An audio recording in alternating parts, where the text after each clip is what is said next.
Back in 2022, I went through a drawn-out and ill-tempered breakup with my then-fiancée, Savannah. She'd been getting unusually close to one of her coworkers, and her behavior had suddenly shifted. I accidentally overheard one of her phone calls, revealing that the two of them were, in fact, having an affair. I confronted her about it, and she didn't bother to hide it anymore. This was about a week before we were supposed to go on a couple's retreat that we'd planned for months. So instead of a 5-day weekend with my bride-to-be, it was aiming to be a miserable pity party. But hey, the deposit was non-refundable and I needed space.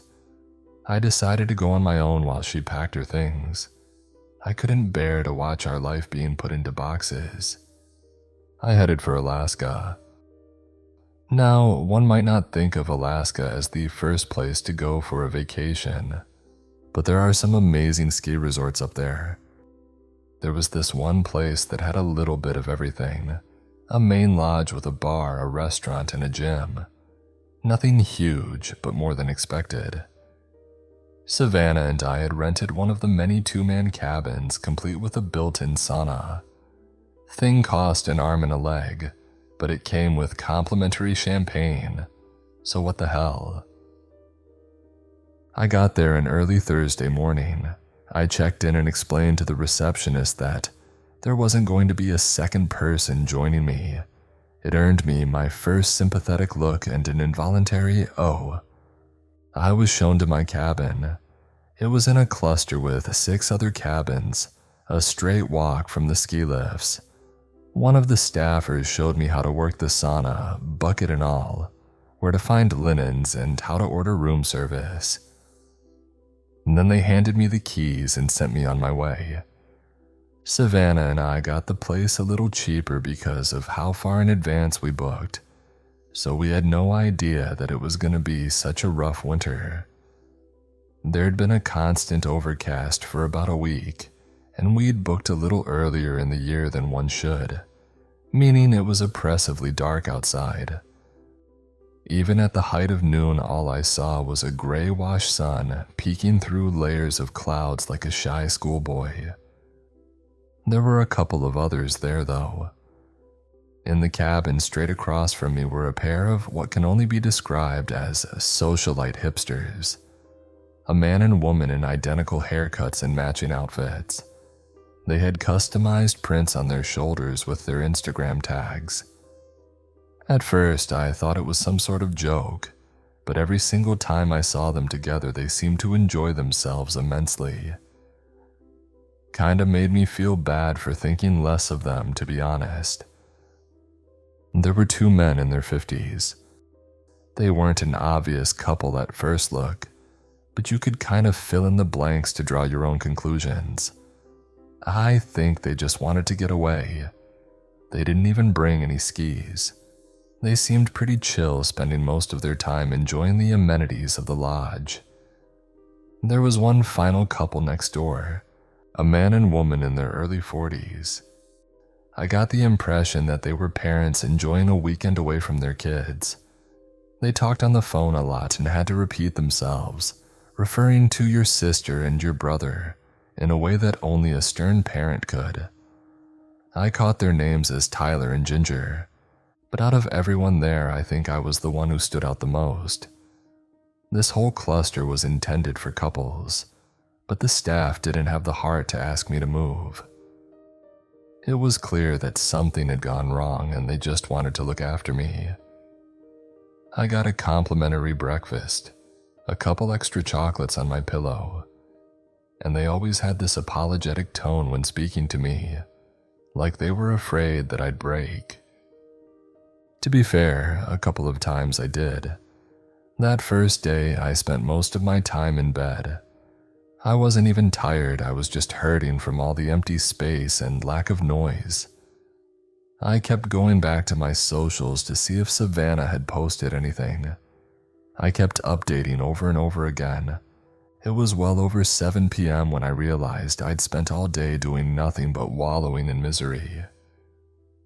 I decided that I was going to at least try to make the best of it. I let the battery on my phone run out and left it empty while I headed for the bar. I didn't spend too much time or money, but just enough to get a chat in with some of the guests. There were single people and friend groups there too, but only about a handful.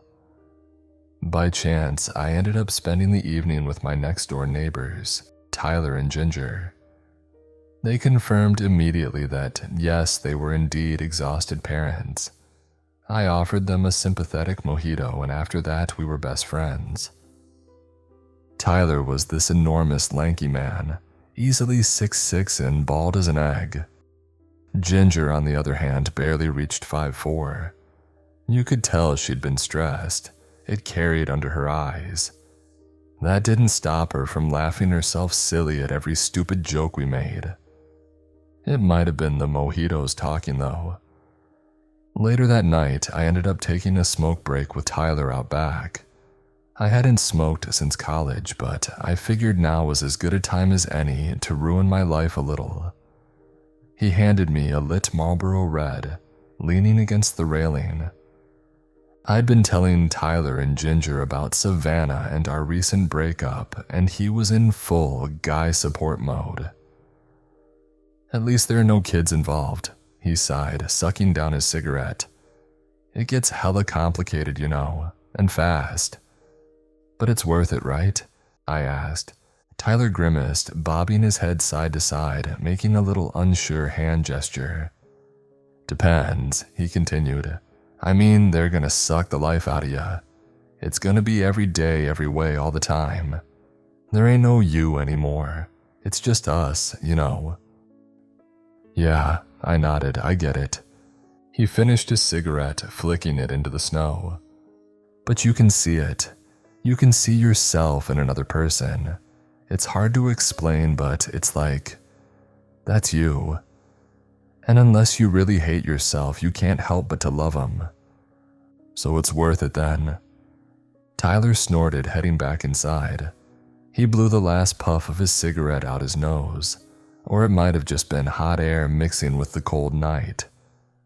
I'm theirs. I stayed behind, looking over the dark snow. Nothing gleamed or glistened. It was like a frozen black ocean, as far as the eye could see. Not a single star twinkling above. The entire resort felt like something lost in deep space, isolated and displaced, a monument to comfort in a subdued wilderness. I could see the others debating what song to put on for karaoke. They were gonna drag me up there eventually too. I didn't mind that much. I can do a decent Killer Queen. I turned back towards the endless snow a final time. And I swear something glimmered, and it wasn't the snow. Eyes? I woke up close to noon the following day, the result of one too many drinks and not a single alarm set for the first time in years. I drank what felt like a bathtub's amount of seltzer, threw up and grabbed some takeaway lunch from the restaurant. Got my wallet back too. Not that I'd noticed ever losing it. As I headed out, one of the receptionists stopped me. She gently grabbed my arm, excusing herself. "Did you see a woman here last night?" she asked. "About 5'7", dark eyes, blonde hair." No. Was she here with anyone?" "That's what we're trying to figure out," she smiled. "We think there's an unregistered guest. She's not your missing +1, is she?" I shook my head, causing a temporary motion sickness. I reassured her that I hadn't seen anyone matching that description, and promised to let her know if I did. It was strange.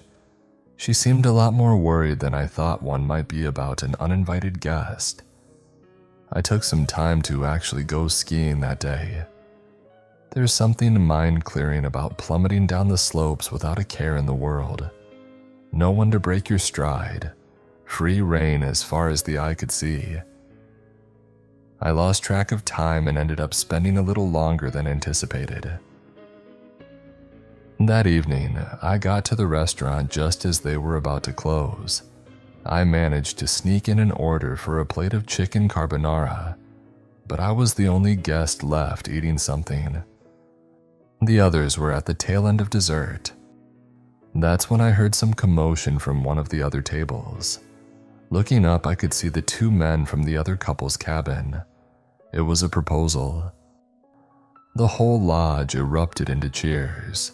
Free drinks from the bar, hugs and kisses all around, and I was stuck sitting there with my plate of pasta.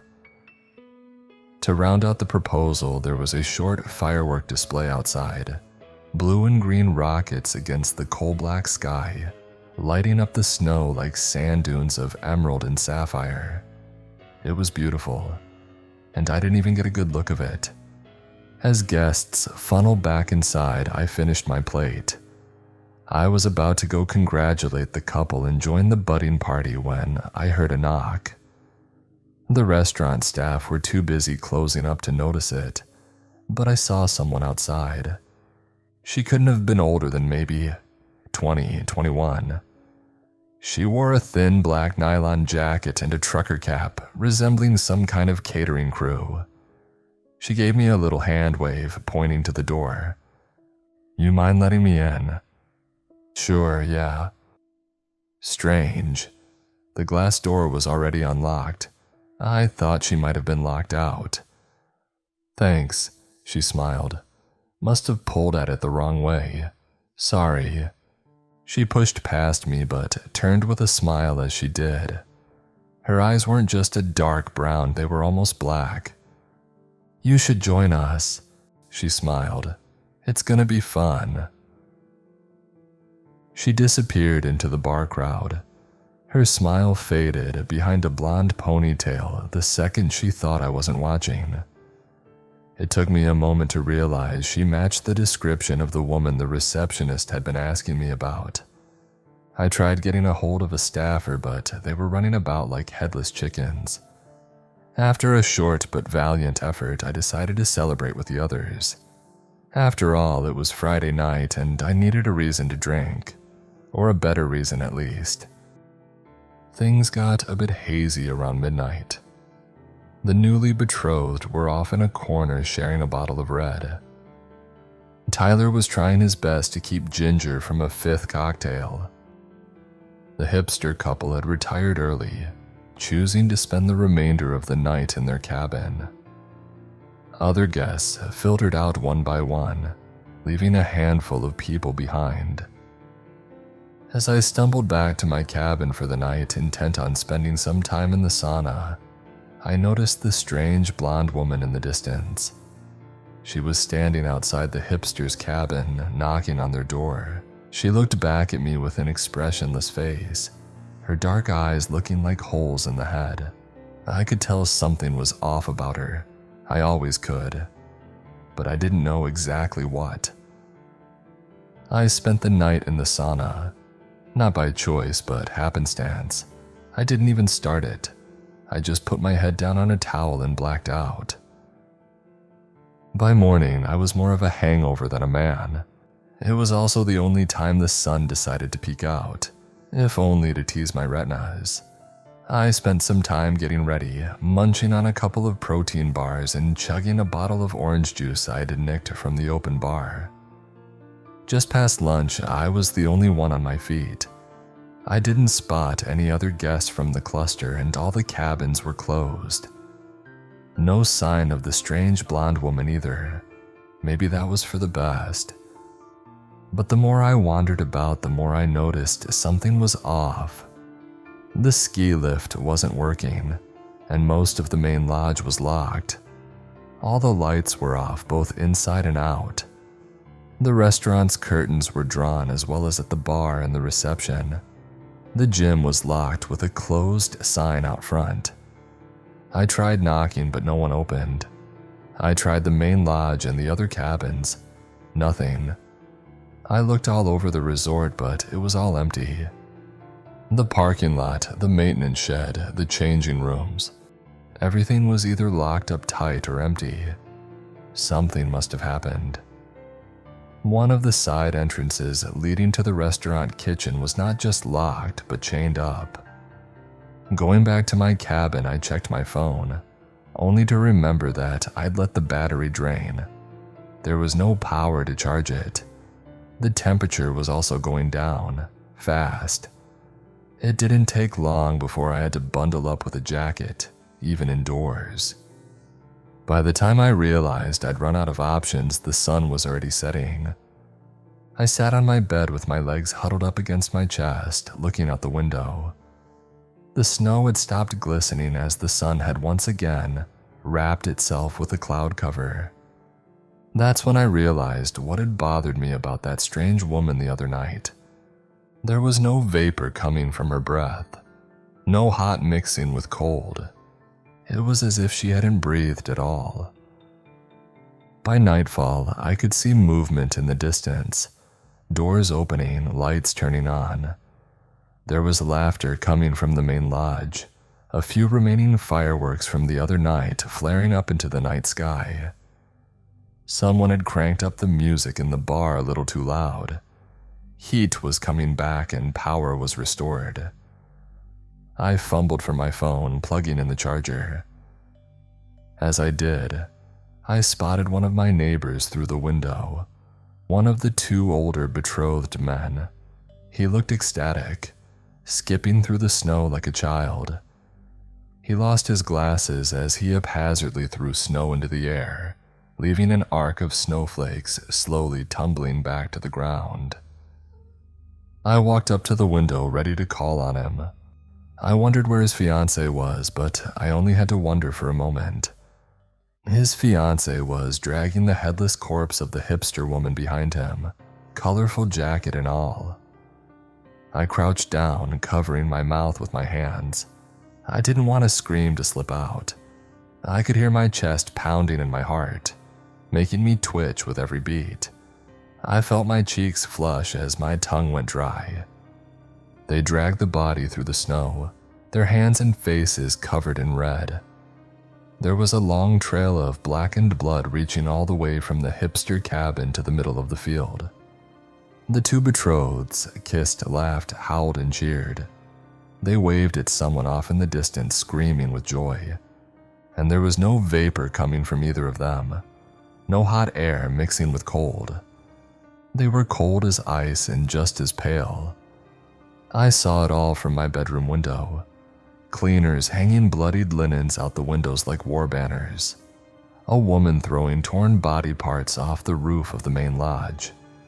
A gang of 4 restaurant workers set fire to the maintenance shed, dancing around it like shrieking primates. The receptionist who'd talked to me earlier was wandering in a circle out near the back entrance. She had knives stuck through her arms and throat, but was moving around like it was nothing. Her back straight and her movements precise. Predatory. There was a glow in her eyes, a reflection of the raging arson. The pity I'd once seen in them were long gone. I frantically dialed emergency services. As soon as the call connected, my mind went into a lockdown. I couldn't decide whether to scream or whisper, so I ended up doing this strange wheezing. I had to repeat what I said 3 times to even identify myself. I have no idea what I even stuttered after that, but I managed to give them an address. I think I got the point across. People were dead and things were on fire. There was a knock on the door. My immediate reaction was to toss my phone halfway across the floor. I never hung up, I think. I figured whoever was outside might have heard the noise and came to investigate. "Would you mind letting me in?" The same voice as the other night. The blonde woman who I'd opened the door for at the restaurant. This time, I didn't move. I didn't answer. "I thought I checked this building," she chuckled. "Where have you been hiding?" There was a whisper. Someone was with her. Then, a giggle. "You slept in the sauna, no wonder we didn't see you." I looked for something to defend myself with. There was a fireplace, but it was only decorative. There wasn't even a fire poker. I grabbed my empty bottle of complimentary champagne. It was heavy enough to cause some damage. But as I looked at that closed door, all the fight ran out of me. There were so many of them out there. I counted 9 in total surrounding the building, dark shadows pressing up against the window, none of which were fogging up the glass. Not a single breath, not one. "It'll be quick." Her voice was muffled, but only barely. It would be so easy for them to break through. It was just glass. And yet, none of them did. "Open the door." Of course I didn't. I grasped the bottle tighter, hoping against hope for them to just leave. Instead, there was another knock, a slap on the windows, a few familiar faces with an unfamiliar glow in their eyes looking my way. "I heard you went through a rough breakup," she sighed. "We're a community. There's no loneliness on this side of the door." Something in me snapped. It was one thing to hear someone talking, but now they were talking to me specifically. Those words were meant for me, no one else. There was no way to trick myself into believing this wasn't happening. A reflex made me throw the bottle against the door, but it was useless. The bottle thumped against it and rolled away. They all erupted into laughter. A bloody handprint slapped against the window. Then another. Then an eager tongue licking it up like a thirsty cat. "All right," she laughed, "then we'll make you come to us." The restaurant workers in the distance stepped up. They were using empty beer bottles from the other night, filled to the brim with a rag on top. Molotovs. I didn't have time to go for my phone and I couldn't leave. The first place I could think of was the sauna. It was at least heat resistant. It could buy me some time. I hurried into the sauna as the first heat wave pushed the door shut. Bottles were being thrown through the windows, shattering against the bedroom floor. They cheered, singing a scream rendition of London Bridges at the top of their lungs, blood-curdling falsettos. 6 bottles, one by one, added to an inferno. The smoke was already billowing into the sauna, staining my lungs. There was no option left. I had to get out. I would die if I didn't. I dipped my sauna towel in a bucket of water and wrapped it around my head. I tucked my arms into my jacket, covered my face, and considered my route. The shortest way was the window facing the rear, a sharp turn to the left and then straight forward. I plotted it, I envisioned it, and as laughter drowned in the crackling flames, I felt my tears grow warm. And I ran. One step outside and there was already something on me sizzling, pain on my shoulders like a searing sunburn. I could feel my skin flaking. I stepped down with my right foot, turned and leaned into a sprint. It wasn't a conscious decision. I wasn't as much running as falling with purpose. And as I crashed through the window and air surged out around me, I threw myself into the snow by force of body weight alone. I didn't stop. Stopping meant death. Instead, I kept sprinting forward in a pace that knocked the breath in and out of my lungs like a piston. I threw the towel off my face, feeling the chill night air burn against my exposed shoulders. I was burned, but I couldn't stop to check how badly. Most of them were too busy howling and cheering to even care. Some of them were occupied with suckling on something raw and bloody. Others were too busy enjoying each other's company. Some of them were pointing my direction. One of them fired a gun, but the shot went wild. There was only one that remained focused and calculated. This wasn't a game tour, this was survival. I made my way around the side of the main lodge, following a blood-spattered trail in the snow. The ground was cluttered with miscellaneous furniture thrown from the second-floor window. I could see breathless faces peering out at me, but they didn't seem to care. Maybe they thought I was one of them. Maybe they thought they'd already won. Maybe they had. As I rounded the corner to the parking lot, I saw a familiar face. Ginger. She was perched on the hood of a car in nothing but her underwear, barefoot with the bloodied remains of Tyler splayed out in front of her. There were no tears in her eyes, just a blank-faced, 1,000-yard stare. She was holding up his left leg, licking an open wound clean as she pressed and prodded the dead veins for blood to squirt. A crazy idea went through my head as I grabbed a handful of snow and stuck it into my mouth. I tried to calm my breathing as I stepped into her vision. Hiding my breath might trick her long enough to gain some distance. There was visible confusion on her face, maybe a hint of recognition. The snow kept my breath from turning to mist, making me look just as breathless as the rest of them. Ginger looked me dead in the eye as her face contorted into a snarl. "He's mine! Mine!" she shrieked. "He's all mine!" She observed every step I took. She sucked air into her lungs as if to make herself look larger, making an uncanny reverse hissing noise. There was no vapor coming from her breath as she exhaled.